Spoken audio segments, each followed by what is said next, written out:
Warning, the following audio may contain disturbing and violent content, which is not suitable for all audiences. Listener discretion advised.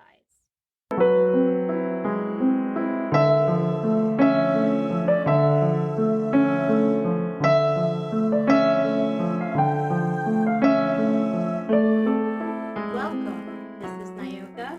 This is Rachel. And we are Operation Evil.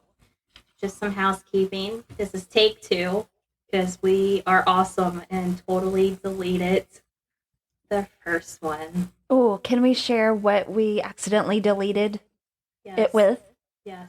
Should Should we try to say it at the same time? Yeah.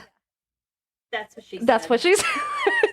We totally deleted our whole episode for that's what she said. Yeah, we were trying to say it together, which obviously you just heard we can't do it. No, we tried and deleted our whole episode. And then on top of that, it's okay because there was like a lot of motorcycle noise in the background. And my part really sucked. It wasn't as bad as she thinks. It was kind of funny. It was,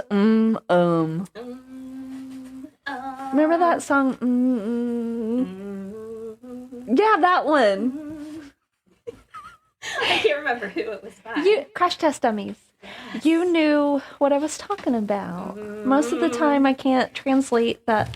I know what you say without you saying it. What am I saying now? Soul Sisters.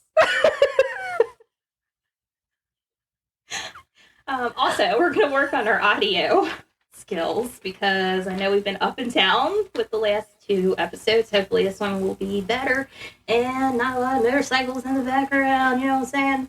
All right. Or some cars. Or some cars. We've had a lot of caffeine. We're tired. We've worked all day. I don't know what else to tell you guys except for we got 2 wonderful stories that we've memorized now because this is our second thing. Yeah. So this first one, we're going to try to spice it up a little bit, make it a little fun. Spicy tacos. Spicy.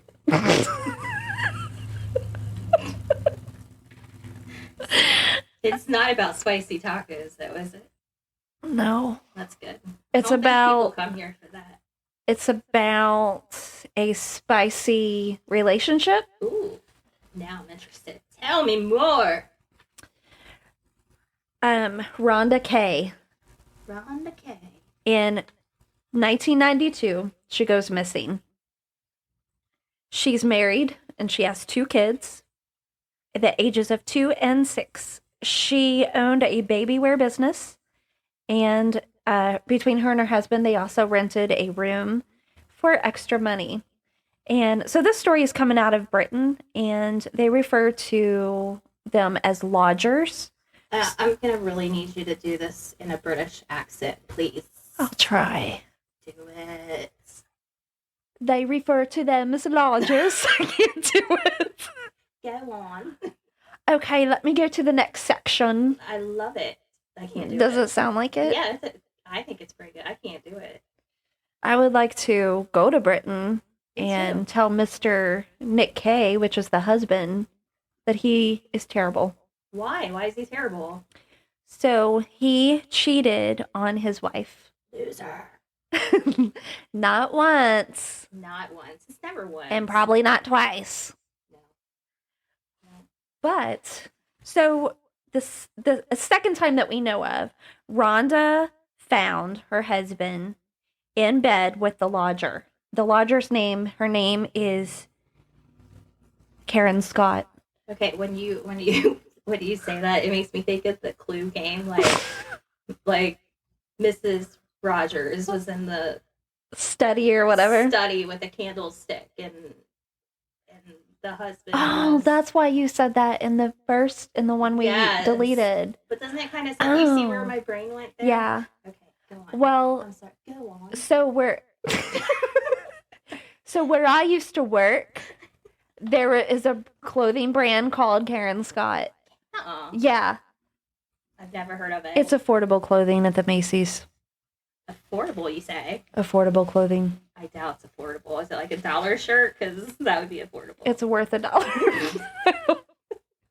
I just thought that was funny though. Her name's Karen Scott, and I'm like, oh my god. Did she make the clothes?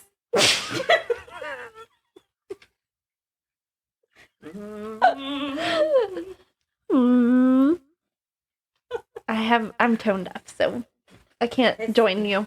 You can't. I am too. It's all right. All right, so Rhonda Kay goes missing. Her car is left. Her clothes are left behind. The bank account isn't touched, so she didn't take any money out. And I don't again, think you're getting far with no money. No. And again, she had 2 small children, and she had a sister named Rochelle. Rochelle was like an advocate. She fought her, like, we gotta get this solved. She worked tirelessly to get justice for her sister. And so did these 2 detectives. The original detective, he set up a press conference for, he thought that maybe Nick Kay was a suspect. So he sets up this press conference, and one of the reporters says, "Did you murder your wife?" And he's all like, "What do you think?" And then the reporter is like, "Just answer the question." And he says, "No, of course." Yeah, what's he gonna do? Yes, I did. Mm-hmm. I did it. He makes this face that you just want to punch, like, oh my god, I can't believe he asked me that. He's wearing a shirt in the press conference, and it says, "I killed my wife." He might as well. It was written across his forehead. Yeah. So, like literally, or no? Yeah, it had like someone took a marker and wrote it. I knew it. Okay. So, the case went cold. No new evidence, no nothing. So, a new fresh set of eyes came in, a new detective. And he was looking at the case, and he was like, okay, we're going to try this. So they had started this new, I think it's called the Police Act of 1997. And it's where when there's no evidence, you can like bug a home, a private residence. So that's what they did. They bugged his residence, like his bedroom, kitchen, bathroom, whatever. And so the sister, Rochelle, calls him, and she's like, the police found something, and they're testing the DNA, and I got you now. You B-word. You're in trouble. Mm-hmm. So, like, you can, and of course, it's all like reenactment. And this show, where I got all this information from, is called Crocodile Tears. And it's about, like, these people that cry, in quotations, in front of the camera. And then, they're just fake. They are full of crap. Chris Watts. Yes. Yeah. So, they hear Miss Karen Scott with her affordable clothing and Nick Kay just talking about, like, did you clean the carpet good enough? Did you get rid of the fingerprints? Was her finger? And she's just like, they're frantic. So they know that they're guilty. It indicated that at least he did something to her, not so much that Karen Scott did. She was never charged, just him. He was charged with manslaughter, and he got like 6 years in jail. And the judge... 6 years, that's it. Yeah. And what's worse about this too is that this woman, so when Rhonda finds out, that her husband is cheating or whatever, she tells the lodger, get out. So she leaves. Rhonda goes missing. Miss Karen Scott moves right back on in. They get married. What's even more worse is that they burn Rhonda's belongings and they sell her belongings. Wow. Yeah. So, like I said, he gets 6 years, and the judge says to him, well, was the DNA even tested, or was she just saying, was the sister just like kind of bluffing? Yes, it was a bluff. It was like a sting that the detective and her kind of set up. Oh, okay. Yeah, to get him to talk. Because they knew he wasn't going to talk on his own, so they were trying to find like a ploy, a way. So... Did they find her? No, they never found her body. But what Rochelle, the thing that about it is that Rochelle's words were a key part in at least getting justice for her sister. Yeah. And the judge didn't really have any sympathy for him either. No. He basically was like, you didn't call for help. You didn't indicate that there was an accident. You just kind of, oh well. Yeah, because he was trying to say it was an accident, right? Or like self-defense at one point. Or did he say anything like that or imply it? Or no, he just nothing? It was, he said that she ran away, basically. He didn't know what happened to her. And the plea, like, when he's on this news conference, is like, I don't know what to tell the kids. They're asking about you, and I don't know what to tell them. So he never really gave a good solid story, or I guess you'd say like an alibi. So I guess him even getting 6 years is something, considering that there was no confession, there was no body. Right. And they never found the body. Never, no. But I wonder if they keep opening the case. Looking for her? Yeah. I wonder how often that's done. I bet if Joe Kenda was on the case. Oh, yeah. He'd get this solved. Joe Kenda, if you're out there, can you please? Joe Kenda, I love you.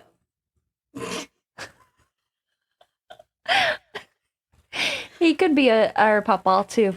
Yeah, he could.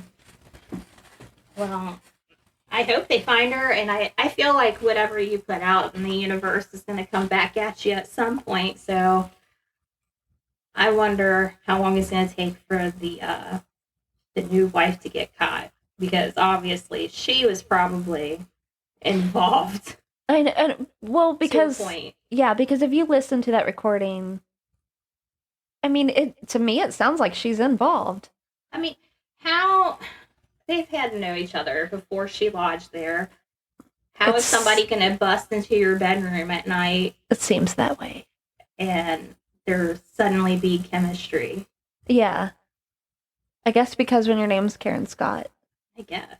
And then doing it when your wife's there. That's kind of, He is the low of the low. Yes. That's awful. We're going to have to keep an eye on this case, see if they ever do find her body in the future, and follow up on it. It's a shame. Nothing more on the kids, though? Like they're... No, I just read in the Daily Mail that McKee, and Karen Scott raised the kids. Okay. So, yeah, I hope that he at least... I'm sure, I don't know, maybe they have the aunt in their life, Rochelle. Yes. I mean, there's the internet. Yeah. Yeah. And it sounds like they're a lot older now anyway, so they could reach out to who they want. Yeah. That's sad. That's, like, not satisfying because there's no body found. Right. I hate when there's no ending. I mean, there is and there's not. There's no closure. I guess, we just have to hope that, like you said, that karma happens. Yes, I hope so. So now we're going to talk about Northern Kentucky's story. Happened in Highland Heights, because we are Northern Kentucky girls. And people call her the nose job killer. Wouldn't you love that name as a killer? No. Like to knock her nose off. Yeah. Yeah. This story is about Shayna Hubers and Ryan Poston. I'm going to start with their relationship. Okay. And how that went. They were known as like the beautiful couple. She's beautiful. He's beautiful. She's smart. He's smart. Sounds like you're singing a little song. She's smart and he's smart. She's 20 and he's 29. And she graduated from University of Kentucky with a psychology degree. Isn't that ironic? I know. I was saying You're still stuck on the British. I can't stop. I can't do it. Anyway, so she's smart, beautiful, has a degree. He's smart and he's beautiful, and he's a lawyer with his own law firm in Cincinnati, Ohio. He's pretty successful for being 29 and on his own. He was going places, that is for sure. So they were together a total of 18 months. But 6 months in, he was kind of done with it. He tried to break it off with her easy, but she would cry and she would just beg him to stay and text him a million times and show up at places, and he would just like not want to deal with it and just like text him like how many times a day? Like, oh, she would text him anywhere from 50 to 100 times a day. how could he work? He had to then she had to wear him down, and he would just cave in. And that's the only reason why their relationship lasted as long as it did, because if it were up to him, he would have been out. I mean, 6 months in. Obviously, he had a lot of patience. Yeah. And trust me, a lot of girls wanted to get to know this guy. He had potential to date whoever he wanted. And in fact, he had tried to stay away from Shayna, and he set up a date and everything with Miss Ohio, USA, the night that he was murdered. Oh. Yeah. He never showed up, and then when she found out why, it was pretty devastating. But back to their relationship. So you can call it like fatal attraction. So he wouldn't answer her texts or calls or anything. She would show up at his work, show up at his home. Always stalking him. I saw something where someone referred to her as a gold digger. Did you find anything about that? Was it true? I did hear something. She told people she could see herself marrying him, because think about it. I mean, yeah, she's got a degree and she could have done things with her life too, but here he's young. He's got his own law firm. He was going places and she knew it. Mm-hmm. And why wouldn't she think about marriage? I'm sure that was like a dream for her. Yeah. Obviously he was not feeling that. Not even close. So back to them. He was living in Highland Heights in a condo at the time of his murder on Meadow Lane, I think they said. She showed up that weekend that he tried to break it off with her, and why he never made it to that date. She showed up and she shot him 6 times and called 911, and they played the 911 tape on, I think it was Snapped. She was saying, I killed my boyfriend. I'm 10 feet from his body. I shot him. It was self-defense. Oh my gosh. Going on and on. I saw where, I think it was the trial that was featured on one of the local news stations, that the mother testified and that she called her first. Oh, wow. Yeah. And the mother told her, hang up the phone and call 911. Wow. For 911 not to be your first thought is... You would think. That's crazy. So the Highland Heights police arrived to the murder scene at around 9 p.m. that night on October 12th, 2012. They arrested her and took her into the police station for interrogation. And they gave her Miranda rights. So, you have the right to remain silent. Anything you say, yeah, that whole thing. She did ask for a lawyer, but she didn't stop talking. They didn't ask her anything. She was just talking about what happened. I've noticed that she loves to talk. She loves to talk, and she would change her stories multiple times throughout this whole thing. But the one thing that stayed consistent is that she claimed self-defense. She said, he came after me. He was abusive. He was on pills. He had so many guns. He was a gun enthusiast. He would hold guns at me. He would do this and that. She like painted him to be this person that he just was not. He seemed to be like, I don't know, would you say patriotic? He was, Yes. he believed in the justice system. He was proud of his job. Absolutely. And I believe he was the CCDW carrier and all these things. I mean, it wasn't a suspicious thing. He seemed like he was kind of old-fashioned. Like, Yes. I need to take care of of the girl. Like, if he was with a girl, because I saw something where a former girlfriend, he taught her how to shoot, and he said, I want you to know how to protect yourself. Oh, I want you to be safe. About the relationship right before Shayna. Yeah. Yes. Yeah. He just seemed to be very caring. He did. Like how a typical man, you would think would be, whatever. Yes. Yeah, exactly what you would want. Mm-hmm. So he probably did the same thing with her. Probably. He probably showed her how to work that for all we know. During the investigation, they pretty much said, look, the evidence isn't looking like self-defense. It just didn't suggest that there was any assault. They even took pictures of Shayna's body, and she had no defense wounds or whatever. No wounds, no marked, nothing to suggest anything happened. But she insisted. And then during the police interrogation, she went on and told anybody who came in that room the story and would act it out. When she was by herself, she got even a little more crazy.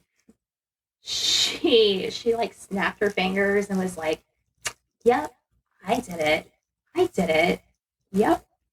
It was very odd. Like she was talking to herself, or yeah, she was talking to herself.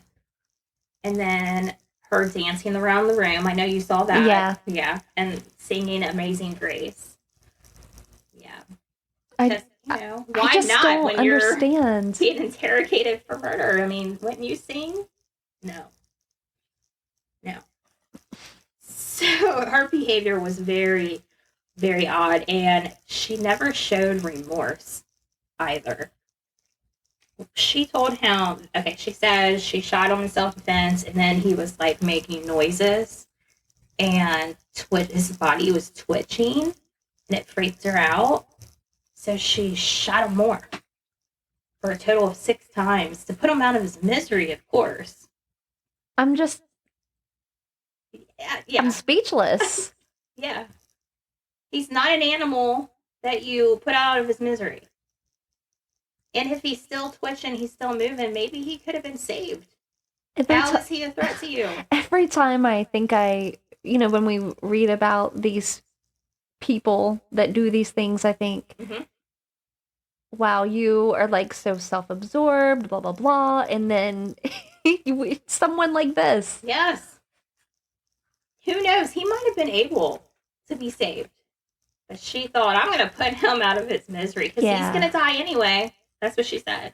I knew he was going to die anyway. She also kind of made like pretty awful jokes in a way. She said to one of the police officers that he was wanting a nose job done.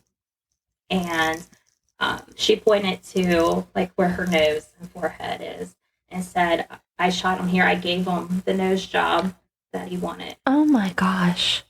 Why would you even say that in a police interrogation? Like, why would anyone say that? So she was just very strange, very odd. No remorse at all. That night, she was arrested for murder. It was just obvious that something was not right with this girl. So as far as their relationship, back to that, he was telling his cousin, and his cousin was on trial and testified to this. She got a text from Ryan that Shayna was getting restraining order crazy, is how he described it. So, I mean, I would take that as fatal attraction crazy. For sure. Her behavior definitely suggested that too. You know, for her to say about the, did you mention the abuse yet? Because I was just thinking that I wonder if she abused him. Definitely mentally, if anything. Just by being, I don't know, aggressive, obsessive. Mm-hmm. They say that she was like really, really obsessed with the guy. I don't know. But she didn't stay away the weekend that he tried to get her to stay away, and that's when she came in and the murder took place. When she went to trial, it lasted about 2 weeks, and Campbell County Circuit Court George Fred A. Stein gave Shayna 40 years with no parole eligibility for the first 34 years of her sentence. However, the conviction was overturned when they found out that one of the jurors was a felon, and under Kentucky law, they cannot be on a jury if they are a felon. But here comes the good part. Yes, finally, some karma comes around. Mm-hmm. And during her retrial, she, instead of just saying self-defense, she claimed extreme emotional disturbance, which could downgrade the murder charge to manslaughter in Kentucky because she would be considered like a battered woman. Is that how you worded it? Battered wife syndrome. Battered wife. There was an inmate that testified that she was going to, try to use that as defense. Yes. So she would get a light sentence and be out and still be young and have a life. Yeah. However, that did not work for her. And instead of having the 40-year sentence, this time she was sentenced to life, which was pretty amazing. Yeah. I'm sure that his family, Ryan's family, was probably very happy about that. Yeah. Do you know if she showed any remorse during that either? I don't she think did. so. She didn't even speak on the stand, which was probably smart, honestly. You know what, though? She didn't take the stand the first trial, but the second one she did. Oh, really? Yeah, but I didn't look into, because it just seems like everything that comes out of her mouth is just... If she were my client, crap. I would be like, I'm sorry, you can't talk. Yeah. We're not going to let you. You will just, they will throw away the key. Mm-hmm. I mean, to have her as a client would be a nightmare. I don't know how her attorneys did it. So she was sentenced to life, but no worries. She found love. And I know you watched more of this than I did. Who interviewed her? Was it? It was WCPO. WCPO. There was a news reporter. Yes. Jim McKee. I know his last name was McKee. We'll include names and things in the sources, yes. But I believe the last name was McKee. And why he was there because, I think he had several questions concerning the murder and an update on her, but she did not want to discuss anything that happened in 2012. Yeah, as she kept referring, she wouldn't say his name or anything. She wouldn't say Ryan. She would just say, I will not discuss what happened in 2012.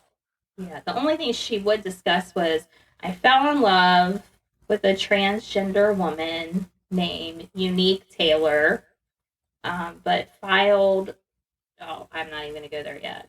She filed for a marriage certificate. Mm-hmm. And it's been 7 days and she hasn't gotten it. So she obviously was felt like she was being retaliated against. Because it took way too long, in her opinion. Yeah.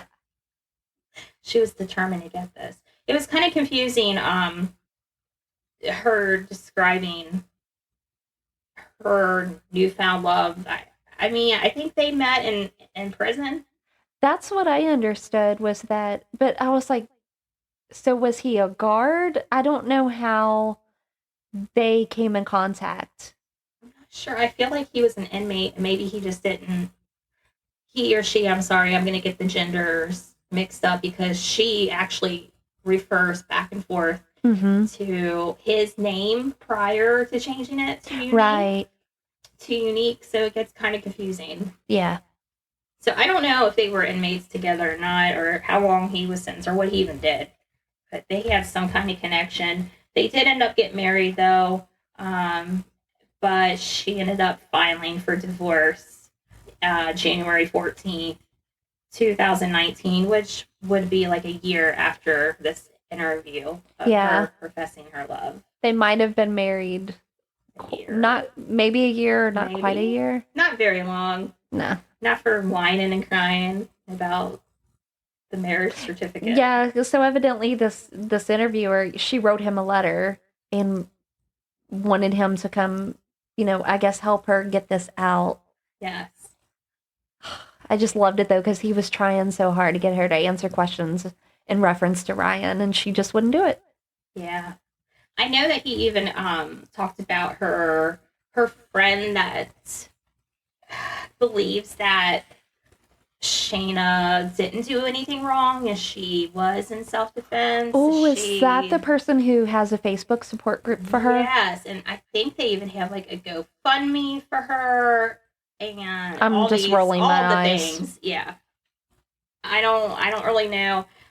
The episode of Snap I watched, she was painting Ryan to be a horrible person, and that it sounds like she was painting him to be how she really was. Yes. Yeah. So I don't know that whole thing. Why? I mean, I think she was the only person that said something different than everybody else. Yeah. I don't know. She made it out to be like Brian was abusive and Shayna needs to get out of this relationship, like it was reversed. Yeah. Anyhow, on with it. I didn't even look at the Facebook page, to be honest with you. I didn't either, because I was like, really? Yeah. I don't care. No one cares. So she is serving her sentence out at the Kentucky Correctional Institution for Women. I know nothing about that place, and I hope I never do. No. Don't want to go there. Don't want to be unsnapped. I will say in the retrial, Ryan's dad did say something pretty profound, and Ryan's dad's name is Jay Poston. He said, "Evil, for reasons only evil knows, took it upon herself to take from us that which she could never possess." End quote. That's just perfection. It is. It's like the perfect ending. Yeah. For this sad, sad story of this guy that could have been so much in life. So much potential. And also, let's just add a couple little things that we learned about Ryan. His mother, she, they, at the sentencing on WCPO, they were asking questions, and his mother and I believe his stepfather and his father, they all seemed to be just this nice family. Like, it wasn't, oh, you're the stepfather, you're the mother, you're the father. It was all like just one unit. Everybody seemed to just, take their main focus was Ryan. Yes. Which he did have other siblings too. So don't let me leave them out. Right. Family was, you could just see it was their goal. Mm-hmm. Someone asked, what do you miss about Ryan? And Peter said, which is the stepfather, he said for the mother that she misses his bear hugs. Aww. And then the father said that he misses the possibilities, that Ryan could have been a congressman, a senator, all these things. And even at the funeral, there was people that came from all over the world, because Ryan went to school in Switzerland. He went to school in the Philippines, Indiana, Kentucky, tri-state area. And there was one particular person that stood out. He was deaf in both ears, and Ryan was helping him fight a parking ticket. Oh. And he was, just another little thing. He would help those people that were less fortunate to be able to pay for services, I love that. Yeah. So Just a great person. He did so much good. It's really crappy what happened to him. Yeah, he would have gone far, I believe. Yeah, he could have. But He could have been. He is so much. We yes. shouldn't say he could have. Like, he is. He could have done even more, I guess, is what we're trying to say. Yeah. Like, he did so much in that small amount of time. I can't even imagine what he could have accomplished in 20 more years. Yeah. Thanks, Shayna. It's just not fair. Shayna, Fatal Attraction. I don't know. So that's the story of the nose job killer, aka Shayna. Shayna. We'll haunt you in your dreams. You're an awful human. So, I think that's it for the night. Wow, this is our second take. I think it went pretty well. Although I think the first one was pretty funny, so I am kind of sad that we lost some funny stuff. But overall, it's okay.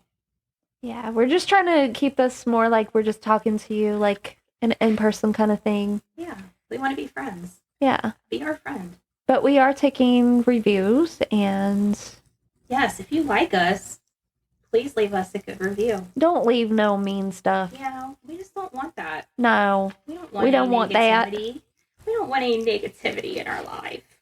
But yeah, definitely consider leaving us a rating, a review. Tell your friends about us. And again, any suggestions, we'll take ideas, or you can reach out to us on our Gmail, which is operationevilpodcast@gmail.com. You can reach us on Facebook, Operation Evil.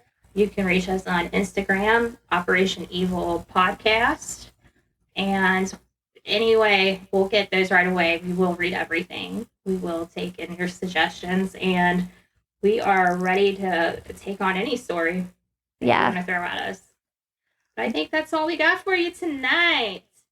Wait, do we want to give a little sneak peek hint of next episode? You know what? Yeah, let's do it. Susan. Should we just leave it at that?